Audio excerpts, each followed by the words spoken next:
The money in your bank account doesn't really exist. That's not a metaphor, and it's not conspiracy talk. If every single customer walked into their bank tomorrow to withdraw their money, the system would collapse within hours because the money simply isn't there. This isn't an accident or a glitch. It's the design of the global financial system. Welcome to FinVision Studio, where money meets history and exposes the financial engines running the world today. If you're serious about understanding how power really works, make sure you subscribe to FinVision Studio, a trick so old, so entrenched that we've come to accept it as normal. It's called fractional banking, and it is the quiet engine behind global debt, inflation, and the illusion of wealth. Once you see how it works, you'll realize that money itself is built on promises that can never truly be kept. To understand how this began, we have to go back to a time before our world ran on digits in an app. In medieval Europe, gold and silver were money. If you were wealthy, you had coins in a chest or jewels you could trade. But carrying bags of gold was dangerous. So people began leaving their valuables with goldsmiths, men who had secure vaults. In exchange, the goldsmith would issue a receipt, a simple note promising that the bearer could return and collect their gold. Soon, people realized they could trade these receipts instead of the actual gold. After all, the note represented the value just as well, and it was lighter to carry. Here's where the trick was born. The goldsmiths noticed something. Almost nobody came to claim their gold at the same time. If they had 100 clients with deposits, maybe one or two would actually show up to withdraw on any given day. That meant most of the gold sat untouched. So the goldsmiths got clever. They began issuing more receipts than the gold they actually had. If they held 1,000 coins, they might issue 2,000 receipts. They could lend those extra receipts at interest, profiting from gold that didn't exist. As long as everyone didn't demand their coins at once, no one noticed. It was essentially money conjured from thin air. This wasn't just a neat side hustle, it was revolutionary. The moment people accepted paper claims as good as gold, money creation became unshackled from physical reality. Banks emerged from this practice, institutionalizing the trick. By the 17th century, governments themselves embraced it. The Bank of England was founded in 1694, not to serve the public, but to solve a problem. The crown was drowning in debt from endless wars. The bank lent money to the government, far more than it actually held in reserves, in exchange for interest payments. The debt was repaid not with treasure from new conquests, but with the taxes of ordinary Englishmen. Sound familiar? That's because it's the same mechanism governments use today. Borrowing money that doesn't exist, then taxing future generations to pay for it. The United States followed the same path. Early American banks issued banknotes redeemable in gold, but they too quickly realized they could print more notes than they had gold to cover. Periodic bank runs exposed the illusion, crowds of panicked depositors demanding their money, only to discover it wasn't really there. Entire banks collapsed overnight. And yet, instead of abolishing the system, governments doubled down. They created central banks to backstop the illusion. The message was clear. Even if the money doesn't exist, we'll make sure the public keeps believing it does. Now let's break this down in today's terms, because fractional banking is so abstract, it can feel like smoke. Imagine you walk into a bank and deposit $100. You think that money is sitting safely in your account, waiting for you. In reality, the bank is only required to keep a tiny slice of it in reserve. In the past, that fraction might have been 10%, meaning the bank would keep 10 and lend out 90. Maybe someone borrows it to buy groceries, and the shopkeeper deposits that 90 into another bank. That bank keeps 9 and loans out 81. That money gets deposited again, loaned again, and so on. By the time the cycle finishes, your original $100 has multiplied into nearly $1,000 circulating in the economy. But here's the catch. Only the first 10 actually exists as cash. The rest is debt. Every new dollar in the system is born as someone's obligation to pay it back with interest. If that shocked you, I have some bad news. What I just told you is already an old story. In the United States today, reserve requirements are not 10%. They are 0.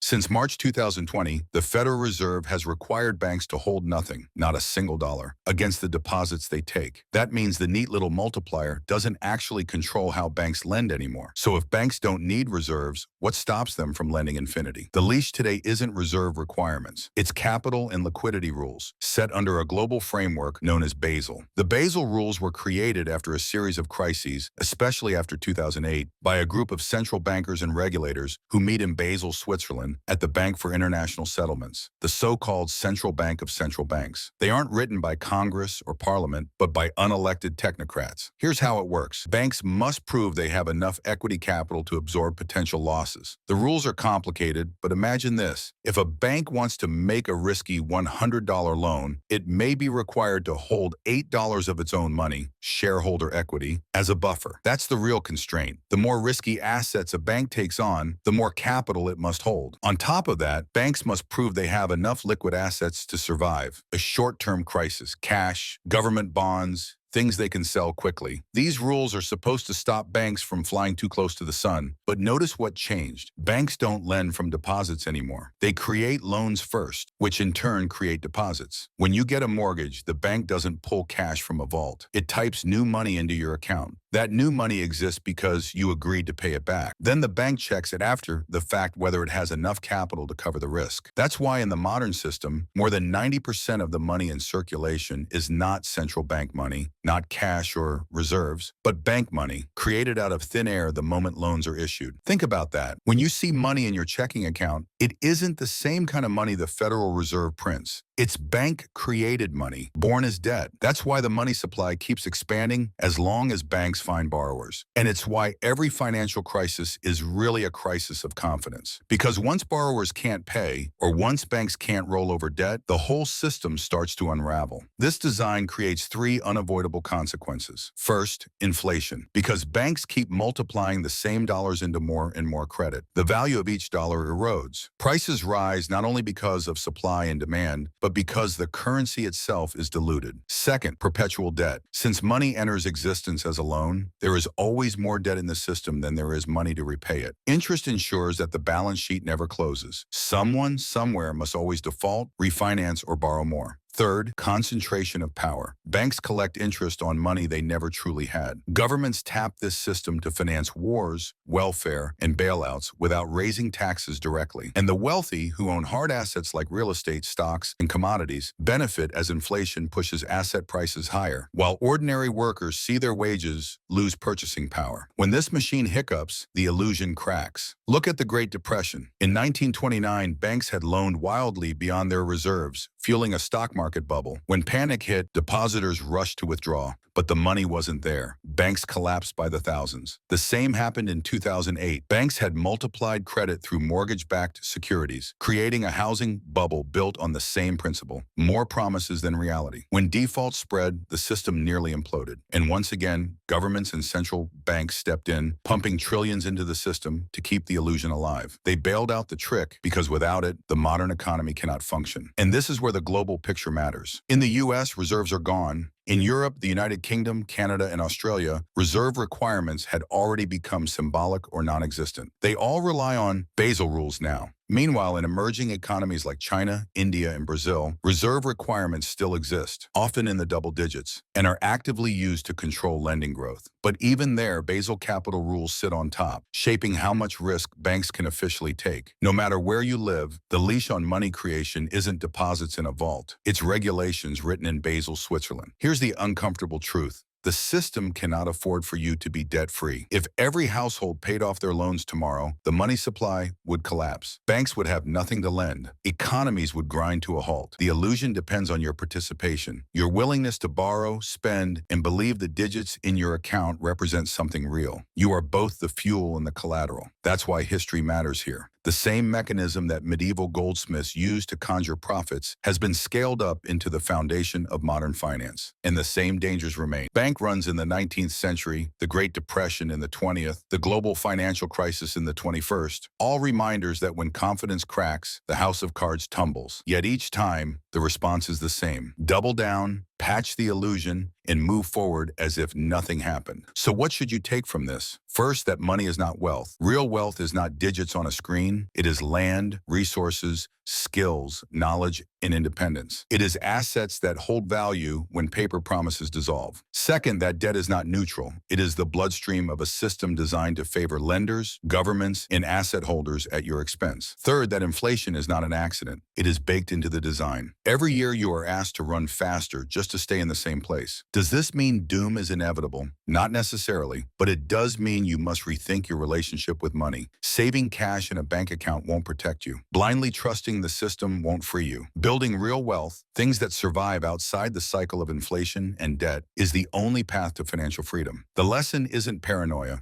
it's awareness. If your money is born as someone else's debt, then your freedom depends on stepping outside that machine. History doesn't repeat, but it does rhyme. The goldsmiths of medieval Europe, the bank panics of the 19th century, the housing bubble of 2008, all echoes of the same story. A trick that multiplies promises beyond reality, and a public that believes until belief becomes impossible. And make no mistake, this story isn't finished. Every major financial crisis we've ever lived through is a reminder that the system's stability rests not on gold or productivity, but on confidence. And confidence is the easiest thing to lose. So the next time you look at your bank balance, remember, most of it exists only on paper, born from a system of debt that was never designed with your freedom in mind. Understand the trick, and you can begin to protect yourself from it. Ignore it, and you remain just another player in a game where the house always wins. If this gave you a new perspective, hit subscribe. History has the answers, and I'll show you where to look. Subscribe to FinVision Studio for more stories that cut through the myths of money, power, and history, so you can see the system clearly instead of getting trapped inside it.